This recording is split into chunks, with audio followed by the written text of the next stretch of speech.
જી આપનું નામ? મારું નામ કાજલબેન માખેચા છે. હું FHW બેન છું. શું કહેશો? ખાસ તો અત્યારે સરકાર પણ આર્યા પારની લડાઈ અત્યારે જોઈ રહી છે. ખાસ તો હવે તમારા કર્મચારી તરફથી કઈ પ્રકારની પ્રતિક્રિયા અને સરકારને શું કહેશો? સરકારને અમારા જે બે મુખ્ય પ્રશ્ન બાબતે અમે રજૂઆત કરી ચૂક્યા છીએ અને અમે એવી આશા રાખીએ છીએ કે માનનીય મોદીજીનું જે ગુજરાત રાજ્ય છે તો મોદીજી સુધી અમારા પ્રશ્ન પહોંચે અને માનનીય મુખ્યમંત્રી સાહેબ અમારી વેદના સાંભળે અને અમારા પ્રશ્નનું ખૂબ જ ઝડપથી નિરાકરણ લાવે એવી ખૂબ જ અમે બધા દિલથી એવું ઈચ્છીએ છીએ.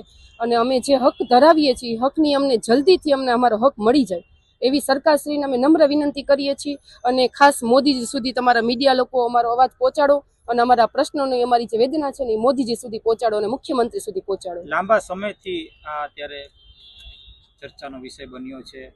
આરોગ્ય કર્મીઓ પણ અત્યારે ગાંધીનગર પહોંચ્યા છે. ત્યાં કઈ પ્રકારની ચર્ચા ચાલી રહી છે? અમારા આખા ગુજરાત રાજ્યના કર્મચારીઓ અચોક્કસ મુદતની હડતાલ અન્વયે બધા ગાંધીનગર ભેગા થયેલા છે આખી ટીમ. અને બધા એક પછી એક શાંતિથી ગાંધી ચિંધ્યા માર્ગે અમે લોકો એક કાર્યક્રમો આપતા રહ્યા છીએ. કાલે જ કેન્ડલ માર્ચ હતી. અમે લોકો સરકાર સામે કોઈ પ્રકારનો વિરોધ કરીને કોઈ બાયો ચડાવવા માંગતા નથી. અમે એવા આરોગ્યના કર્મચારીઓ છીએ ને સરકારના ભારત દેશના નાગરિકો છીએ એટલે અમે અમારી હદ અને અમારી એક નિયમના રૂએ અમે લોકો આંદોલન કરી રહ્યા છીએ. પણ અમને હજી આજ સુધી સરકાર તરફથી કોઈ પણ એક જાતની બેઠક બોલાવવામાં નથી આવી.